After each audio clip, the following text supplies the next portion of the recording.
Success in anything has actually, in truth, very little to do with the start or the finish. It's actually about the journey. And I know we've all heard that statement of enjoy the journey, right?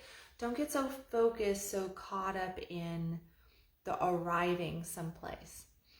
And the reason for that, which is a very true statement, the reason for it is that as soon as you arrive someplace, you want to go someplace else. That's human nature. We are designed that way, to consistently want for more, to not be happy with wherever we are at very long. That's how we expand, that's how we evolve, that's how we grow. It's a very healthy thing. It has definitely kept humankind in existence for millions, right? So when we think though about success, and a lot of the times when I'm talking to people or when I'm working with people in the different areas of life, and that being a lot of the times people come to me and they want to find their soulmate. They want to find the love of their life, or they want to heal relationship issues that they're currently experiencing in their marriage, with their boyfriend, their girlfriend, right? The other thing that people come to me for is they want better sex. They want to live this orgasmic dream with their partner or partners, and they feel blah, and they feel like, they're not good enough, they're broken, there's something wrong. And then there is the people who come to me because they truly feel broken and they're really trying to just overcome trauma, which the majority of us have somewhere in our past. We have trauma, and trauma often can become massive sabotagers, to create sabotaging thoughts and feelings and get us to act in certain ways that prevent us from living our best lives and succeeding in other areas, including the last reason, well, not the last, because I deal with lots of different reasons, but one of the big reasons why people come to me is because they want to make more money. They want to build a business. They want to live an abundant life. And trauma can prevent that. Not good relationships can prevent that. These sabotaging things that impact us, or that we allow ourselves to get impacted by. But the big first challenge to success in any of those things is obviously taking a first step, right? So you gotta first get pregnant, then you gotta deliver the baby, right?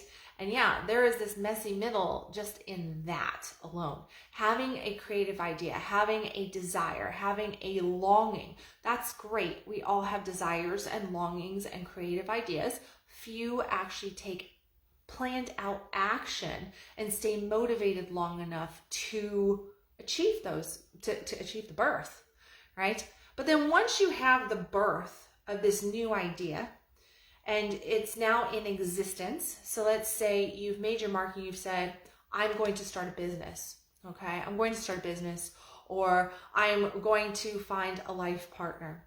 For the sake of today's talk, I'm going to just kind of stick to the business, okay? Hey, Emily. So once we have that right there and we've birthed that idea into existence and we've made our claim, right? And we've said, I'm going to do this. Then the next piece of that is a long piece. It is a journey piece. And that is the messy, messy middle. This is where we get tested. This is where things get gnarly. They get nasty. It gets dirty. We have everything that we can possibly imagine to face. All of our inner demons and our fears, all of our worries and our concerns, they all show up in the messy middle. Okay, so it was all fun and games on that front side when we were in that creative flow and it was so pretty and we were like, oh my God, I'm going to be a millionaire. I'm going to find the love of my life. I'm going to live this abundant, magical existence, right? And then the messy middle starts kicking. And when that messy middle kicks in, and it gets messy because the majority of the mess happens right here. Okay, it happens right between our own damn ears. And it's the thoughts that we're thinking and how we're not being conscious and we just feel out of control of it. We become the victim to those thoughts. And then those thoughts manifest into emotion in our body, into feelings. Then we get fatigued. Then we get, upset stomach. We start to, maybe we get a cold or something. We just don't have the get up and go. We just start to think of all the things, all the times that we fucked up in the past, right? And then we start to dwell on that. We start to dwell on the past. We start to dwell on where we went wrong. And our mindset goes all crazy and chaotic. And we spiral down even further into a messy middle, okay? But here's the thing. That messy middle, it's an absolute crucial point to anything that we as human beings want to accomplish. Okay, so whether we are working on relationship challenges, we are working on health challenges, or in this instance, when I'm talking to right in this moment, building a business, right? Or building a financial legacy, whatever that might be that we are working on, any goal, anything that we want to have success in, we first have to get the creative spark, have the desire, take initiative, and set forward on that path. Then we have to brace ourselves and know, hey, this stuff is going to come at us. Anytime we make a stand for something that we want, we are going to be faced with a whole bunch of sabotaging thoughts and feelings and old programs and wounds and trauma and drama, and we're going to see it showing up in every way, and we're going to get completely about it. It's going to make us want to just go, is it really worth it? Is the fight worth it? Do I have it in me? Am I really built for this? Is that really mine to desire, to want for? Why does it never work out for me? Every time I want to go do this or have something like this, every time something gets in my way. That's the messy middle. That is the messy middle. And here, what happens in the messy middle, outside of all of that, that's the sabotaging thoughts and everything, is a beautiful opportunity. It's the opportunity to dive in deeper, to really find out if you got the backbone for something. The other day I posted something on here on Facebook, and it was something on the lines of, basically you should get off the field if you don't have the stamina to stay on the field. If you're going to just stand on the field and bitch and moan and complain about all the whys it's not going to work, and you're making excuses and bringing up reasons and stuff, then get off the field, right? Because you're not ready. Doesn't mean that what you're wanting is not there for you. I'm a firm believer that God puts in our hearts the desires that we can obtain, and that we have the potential for, that it is there for us. That's why we desire to build businesses, to have amazing families, to find the love of our life, to have, healthy bodies, to restore ourselves in different ways, to do goodness in the world. Those things are there for a reason. And we do have the capability to create them. But often what happens is that we're not ready to be ready to receive them. We're not in a space of a healed potential enough to actually be able to level our own game up, to just have them manifest in our life and hold. Okay, and I've seen over and over again in all areas of life, people will come in and they will have this amazing miracles happen. It'll be absolutely amazing. They'll be like, yes, yes, yes. I've experienced it myself, where I've gone out and I thought I was someplace that I wasn't. I couldn't maintain.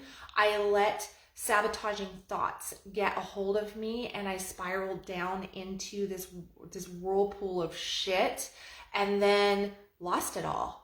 Absolutely lost everything that I thought that I had opened up to and received. And I've seen literally hundreds of people go through this as well.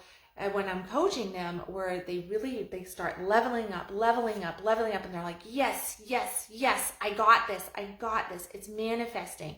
And then something happens, and all the old programs set in, and all those patterns and the sabotaging thoughts and feelings, and they just go like that. And then you've got to overcome all of that, because it is so much messier when you fall off this pedestal that you've set for yourself. It's so much messier when you crash down and you hit failure, and you just beat yourself up, and now you feel guilt, and you feel shame, and you feel regret, and you're like, oh my goodness, I should have done this, I should have done that, I really messed up here, maybe I'm really not good enough, maybe this really isn't for me. Well, here's the reality. The messy middle is loaded with failure, okay? It's completely loaded with failure. And failure is one of the biggest success tools for anything that we humans have. We learn more with our failure than what we do with success.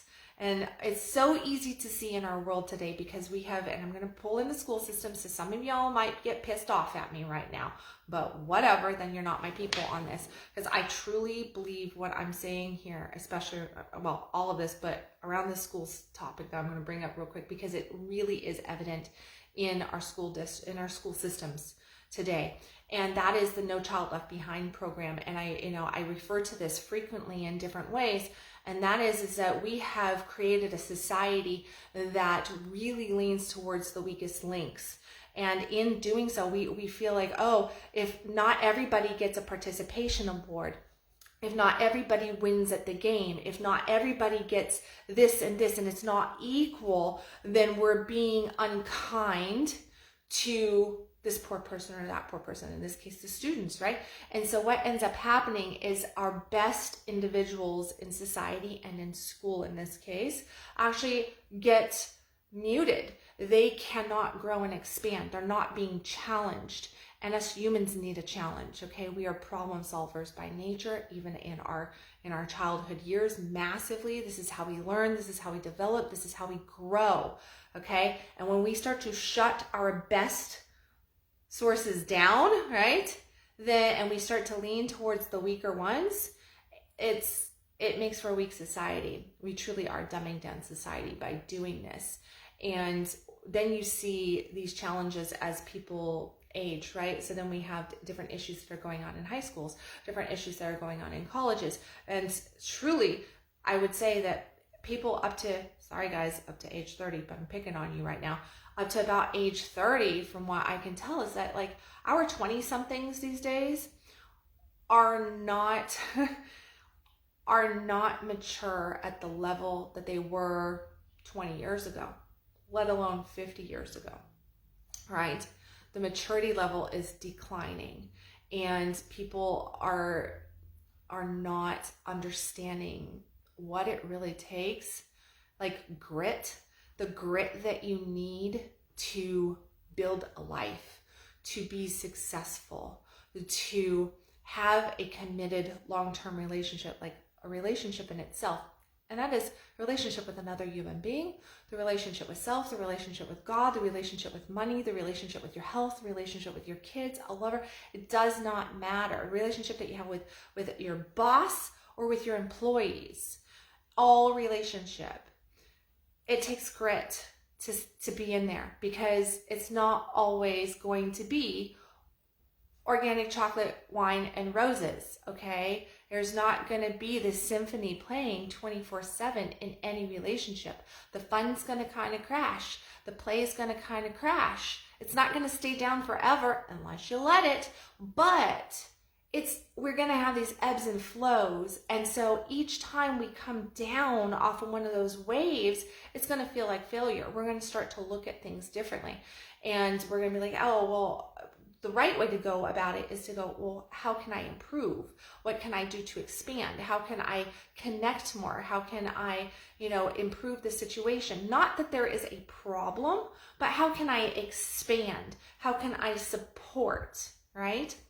And what we're doing in society, especially like with this No Child Left Behind idea concept of focusing towards making everybody focus on the 1% that is the weaker, right? Instead of pushing everybody to grow and to expand, is that we're shrinking down our ability to actually have grit, to actually lean in and do the hard things, which sometimes means biting your tongue, which sometimes means not biting your tongue, which sometimes means no, you're gonna fall off the damn horse, you're gonna get skinned up, it's gonna hurt like a bitch, and you gotta get back up and take a good deep breath and get back on the damn horse, right? And you gotta just push, push, push, because no business, no relationship, no healthy body, nothing that is worth achieving will ever come easy in the essence of you just gonna kick back,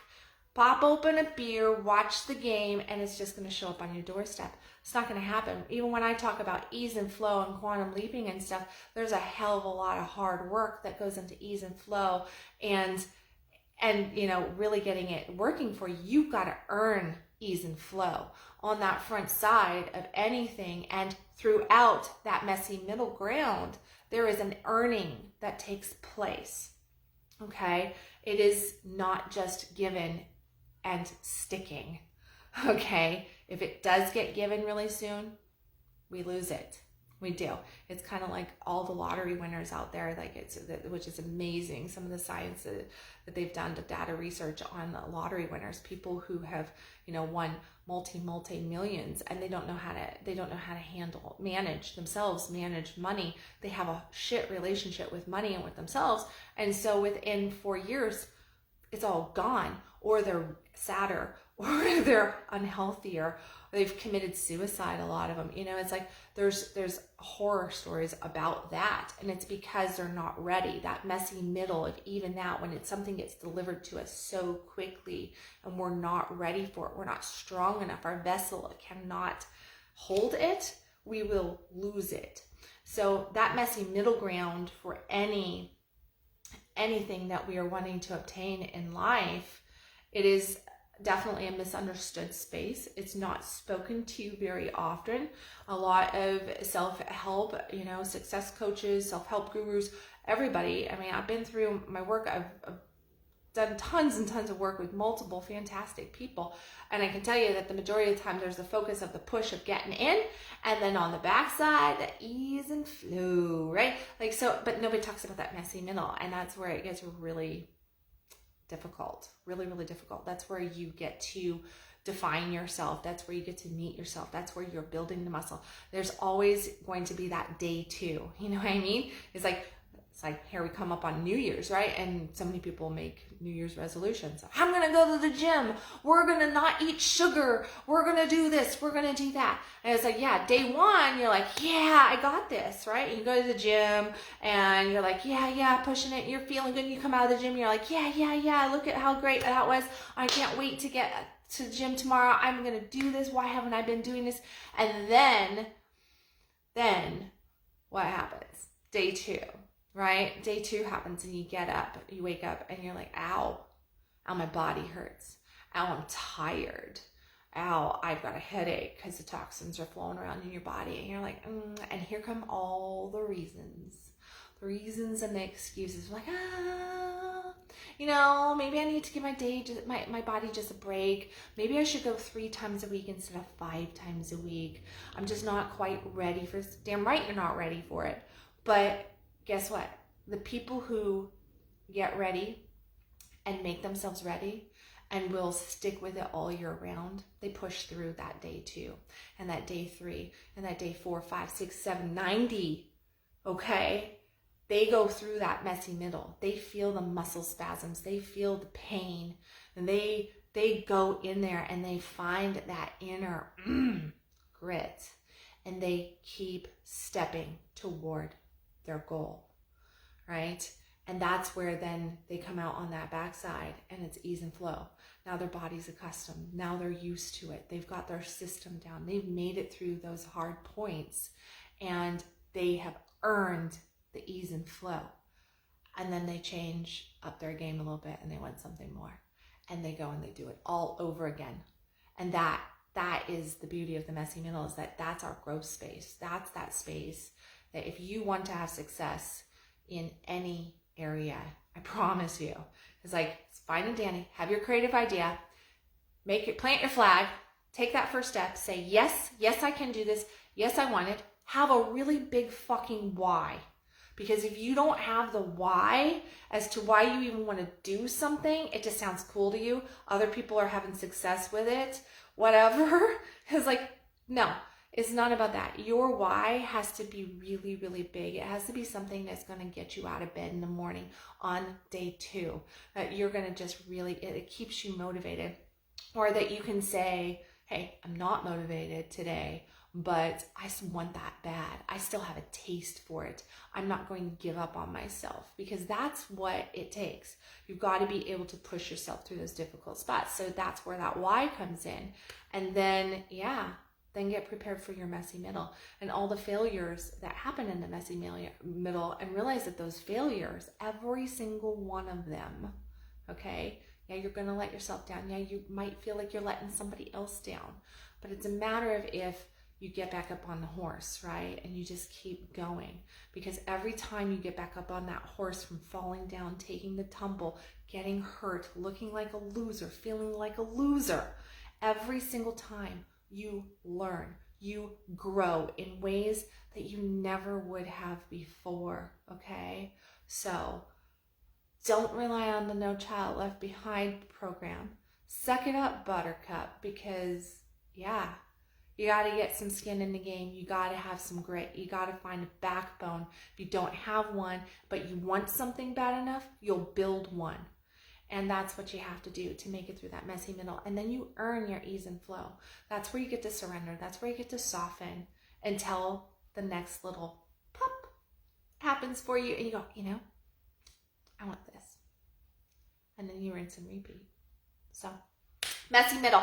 Leave me your thoughts, your comments down below. Know that I have an amazing mentorship that is kicking up on January 10th, all about quantum leaping. We are going deep on the principles of quantum leaping. You are picking 2 massive shifts. We are doing 2 quests through this mentorship. One that will be a shorter term, one that will be a longer term.